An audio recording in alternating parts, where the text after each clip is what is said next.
Hello students of final year girls. आज का topic है आपका वृद्धावस्था की अवधारणा। इससे पहले भी हम बात कर चुके हैं वृद्धावस्था के इस टॉपिक के बारे में।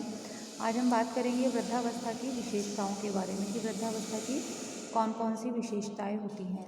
देखिए, वृद्धावस्था की विशेषताओं के बारे में बात करें तो वृद्धावस्था में सबसे पहली जो विशेषता है परिवार का छोटा होना, यानी कि वृद्धावस्था पारिवारिक जीवन चक्र की एक अंतिम अवस्था मानी जाती है। और इस अवस्था में जो माता पिता अपने बच्चों को शिक्षा दीक्षा देकर उन्हें योग्य बना देते हैं और बालक आर्थिक दृष्टि से स्वावलंबी एवं आत्मनिर्भर हो जाते हैं और उनकी शादियां हो जाती हैं। बच्चे माता पिता का घर छोड़कर अलग अलग गृहस्थी बसाकर नए परिवार का निर्माण करते हैं। माता पिता अपने संतानों के उत्तरदायित्व से लगभग मुक्त हो जाते हैं। अब परिवार छोटा हो जाता है और उसमें कब केवल 2 ही वृद्ध दंपत्ति रह जाते हैं। यानी कि एक तरह से देखा जाए तो वृद्धावस्था तक आते आते जो पूरा परिवार था उसमें जो होते हैं बच्चे, क्योंकि शिक्षा प्राप्त कर कर अपने करियर के लिए कहीं और सेटल हो जाते हैं। साथ ही जो शादी होती है जो बच्चों की, वो अपने नया घर गृहस्थी बसाकर नए परिवार का निर्माण करते हैं।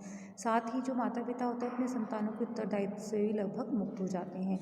तो ऐसे में परिवार जो है वो संकुचित हो जाता है। वृद्धावस्था की एक प्रमुख विशेषता यह है कि इस अवस्था तक आते आते जो परिवार का स्वरूप है वो छोटा हो जाता है। नवीन भूमिकाओं को निभाना।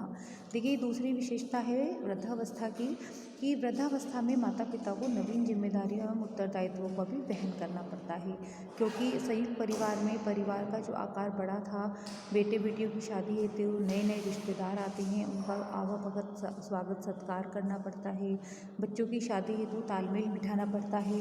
साथ ही कुछ नए रिश्ते उनके बनते हैं, जैसे कि दादा दादी बन जाते हैं, वो नाना नानी बन जाते हैं। तो ऐसे में जो उनकी नई जो उनको एक नए रिश्ता नई भूमिका उनको निभानी पड़ती है। और जनरेशन गैप के कारण होने वाली समस्याओं के साथ भी सामंजस्य बिठाना पड़ता है। यानी कि जो जनरेशन गैप है कि जो एक पीढ़ी से, जैसे कि कई पीढ़ियों के बाद आजकल ऐसा भी होता है कि जनरेशन गैप बहुत देखा जाता है। ठीक है, पहले तो ये पीढ़ी दर पीढ़ी जो है अपनी जो घर की वो थी जनरेशन चलती रहती थी, लेकिन अब उसमें आधुनिक युग में उसमें भी काफ़ी गैप हो जाने के कारण भी समस्याओं के साथ सामंजस्य बिठाना पड़ता है। देन नेक्स्ट बात करें तो स्वभाव में परिवर्तन। देखिए, वृद्धावस्था में व्यक्ति के स्वभाव में ज़बरदस्त परिवर्तन देखने को मिलते हैं। वो कैसे कि अधिकांश वृद्ध चिड़चिड़े, क्रोधी और गुस्सैलू हो जाते हैं। वे बात बात पर रूठ जाते हैं, जैसे कि बच्चों जैसी प्रवृत्ति उनकी हो जाती है। जैसे बच्चा जिद्दी होता है उसी की भांति वो हो जाते हैं। बालक एक वृद्ध के समान और जैसे कि बालक के समान ही वृद्ध एक व्यवहार करते हैं। जैसे कि बालक जिद्दी होते हैं, क्रोधी होते हैं, चिड़चिड़े होते हैं, उसी की तरह वृद्ध भी उनके समान ही हो जाते हैं। अंतर केवल उनके अनुभवों में होता है। अनुभव कैसे कि जो बालक के अनुभव होते हैं, जो बालक होता है वो अनुभवहीन होता है और वृद्ध जो होता है वो अनुभवों का सम्राट माना जाता है। यही कारण है कि बालक वृद्ध में गहरी दोस्ती होती है और वे एक दूसरे के साथ रहना पसंद करते हैं। वृद्ध रात में सोते समय बालकों को कहानियाँ सुनाते हैं और इनके माध्यम से सामाजिक मूल्य, रीति रिवाजों, संस्कृति आदि का स्थानांतरण भी करते हैं। यानी कि एक तरह से जब वृद्ध देखा जाए तो वो बच्चों के साथ अपना समय बिताते हैं, अपने पोते पोतियों के साथ, अपने नाती के साथ। तो उनको रात को कहानियाँ सुनाते हैं, उनको नए जो नैतिक मूल्य हैं उनके बारे में, संस्कृति के बारे में उनको बताते हैं। अकेलापन महसूस करना। देखिए, वृद्धावस्था की एक महत्वपूर्ण विशेषता है कि इस अवस्था में अकेलापन महसूस होता है। सेवानिवृत्ति के बाद अधिकांश वृद्धों के मन में निराशा भर जाती है। वे अपने आप को अकेला महसूस करते हैं। उनके बच्चों की शादी हो जाती है, जो अपना एक नया घर बसा लेते हैं। तो ऐसे में वृद्धों का जीवन जो है वो थोड़ा घुटन भरा हो जाता है। अब ज़्यादा दिक्कतें जब होती हैं जब उनके जो जीवन साथी है, जैसे कि स्त्री या पुरुष में से, पति या पत्नी में से एक की मृत्यु हो जाती है। ऐसी स्थिति में स्त्रियों की विशेष जो दशा है वो अत्यंत भयानक होती है। जैसे कि उनको अकेलापन महसूस होता है, ठीक है, और उनके मन में जीवन जीने की लालसा, खुशी, उल्लास, उत्साह सब कुछ समाप्त हो जाता है। वह भीतर ही भीतर कोड़ने लगती हैं और वह स्वयं को परिवार तथा समाज से अपेक्षित एवं तिरस्कृत महसूस करने लगती हैं। कभी कभी उनको भोजन, उनकी भूख मर जाती है, भोजन करने में उससे इनकार कर देती हैं और इन सब का प्रतिकूल प्रभाव उनके स्वास्थ्य पर पड़ता है। आर्थिक पुनर्नियोजन की आवश्यकता कि वृद्धावस्था में एक बार फिर से आर्थिक नियोजन की आवश्यकता पड़ जाती है, यानी कि आर्थिक पुनर्नियोजन की क्योंकि बच्चे पढ़ लिख कर स्वावलंबी भी हो जाते हैं तो उन पर किया जाने वाला व्यय जो है वो समाप्त हो जाता है। माता पिता बालकों को पढ़ाते लिखाते समय उन पे व्यवसाय आदि में जो कर लेते हैं उससे भी वो मुक्त हो जाते हैं, परंतु भारतीय समाज में अधिकांश वृद्धों को आर्थिक तंगी का सामना करना पड़ता है। वो इतने गरीब होते हैं कि प्रतिदिन मजदूरी करके अपने परिवार का वो पालन पोषण करते हैं। ऐसी स्थिति में जब वृद्ध हो जाते हैं तब उनका शरीर साथ नहीं देता, उनमें वो पहले जैसी शक्ति और क्षमता कार्य करने की नहीं रहती है। ऐसी स्थिति में उनका जीवन बड़ा ही कष्ट में हो जाता है। इसलिए सरकार ने वृद्धावस्था पेंशन की व्यवस्था की है।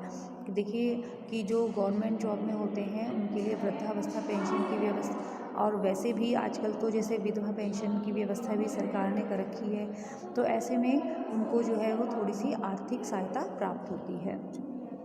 शारीरिक शक्ति क्षीण होना, देखिए ये तो हम शुरू से ही पढ़ते आ रहे हैं बच्चों कि मध्य वयस्क अवस्था तक आते आते जो है स्त्री और पुरुषों की शारीरिक शक्ति का क्षीण होने लगती है। वृद्धावस्था की सबसे बड़ी विशेषता यही होती है कि उसकी शारीरिक शक्ति क्षीण एवं दुर्बल हो जाती है, क्योंकि प्रौढ़ावस्था तक कैलोरी की मांग जो शरीर के वजन के अनुपात में होती थी, अब वृद्धावस्था में उसकी मात्रा शरीर वजन के अनुपात में 20 से 25% तक कम हो जाती है। परंतु प्रोटीन, लोहा, कैल्शियम या अन्य विटामिनों की मांग बढ़ जाती है, क्योंकि ये सुरक्षात्मक तत्व होते हैं तो इसलिए इनकी मांग बढ़ जाती है।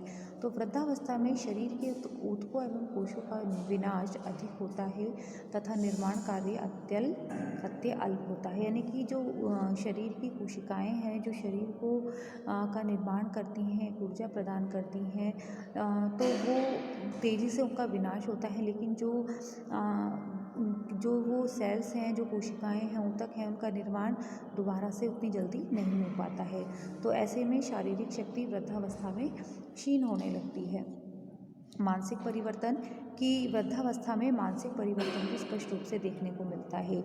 वृद्धावस्था में अक्सर देखा होगा कि भूलने की आदत हो जाती है, ठीक है, कोई बात है वो जो ऐसा भी देखा गया है बच्चों की जो वृद्ध होते हैं उनको अपने कम से कम 20-25 साल पहले की बात तो नहीं याद रहती है, लेकिन क्या होता है जो उन्होंने 1 घंटा पहले, 2 घंटे पहले या 5 घंटे पहले जो काम किया या जो कुछ खाया, कुछ कार्य किया, वो सब भूल जाते हैं। तो ये सब मानसिक परिवर्तन दुर्बलता के कारण होता है। इसका प्रमुख कारण यही है कि नाड़ी संस्थान के तंतु का क्षीण होना, साथ ही स्नायु तंत्र की कार्यक्षमता में गिरावट आ जाती है और कई वृद्ध मानसिक संतुलन भी खो देते हैं और वे पागलों जैसा या विक्षिप्त जैसा व्यवहार करने लगते हैं।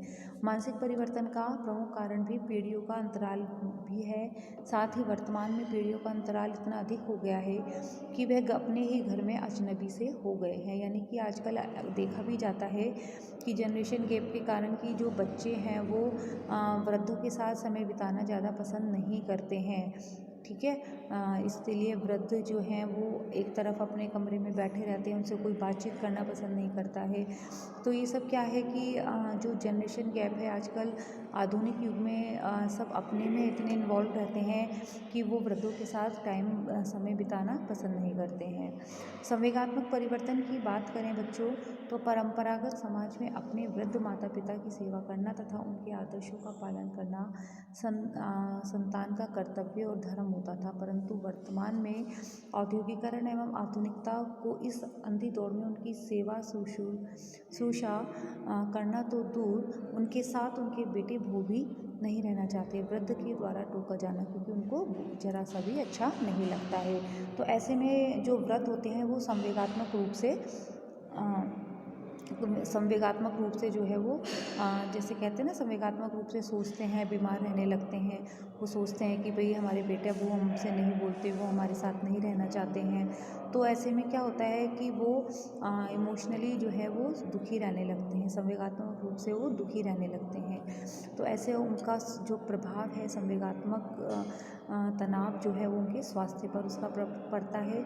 साथ ही वृद्धजनों की अपेक्षित भाग से देखते हैं, उन्हीं सबका परिणाम है कि वृद्धजन क्रोधित और चिड़चिड़े हो जाते हैं, संवेगात्मक रूप से परेशान हो जाते हैं और स्थिरता उनकी आदत में समाहित हो जाती है। अपने जो वृद्ध लोग होते हैं वृद्धावस्था में, बच्चों यहाँ पर वृद्धावस्था में कर लेना, तो वृद्धावस्था में अपनी अपेक्षा वो सहन नहीं कर पाते हैं, अपना तिरस्कार सहन नहीं कर पाते हैं। कई वृद्ध तो जब संवेगात्मक रूप से इतने स्थिर और विचलित हो जाते हैं कि वे अपना घर बाहर ही छोड़ देते हैं। आपने अक्सर देखा होगा कि वो वहाँ चला गया, वो घर छोड़ के चला गया, तो वो क्या होता है संवेगात्मक तनाव के कारण, कि घर का वातावरण, घर का माहौल इस तरह का है कि वो डिप्रेशन में भी आ सकते हैं, संवेगात्मक तनाव हो सकता है उनको, और रोज़ रोज़ के कलह और कलेश से परेशान होकर कभी कभी वृद्ध लोग आत्महत्या भी कर बैठते हैं। तो गर्ल्स, आज हमने बात की वृद्धावस्था की विशेषताएं की। अभी आपकी 4 विशेषताएं और रह गई हैं इस टॉपिक में, तो उसको अगले टॉपिक में मैं कंटिन्यू करते हुए कंप्लीट करूँगी टॉपिक को girls. Okay girls, thank you.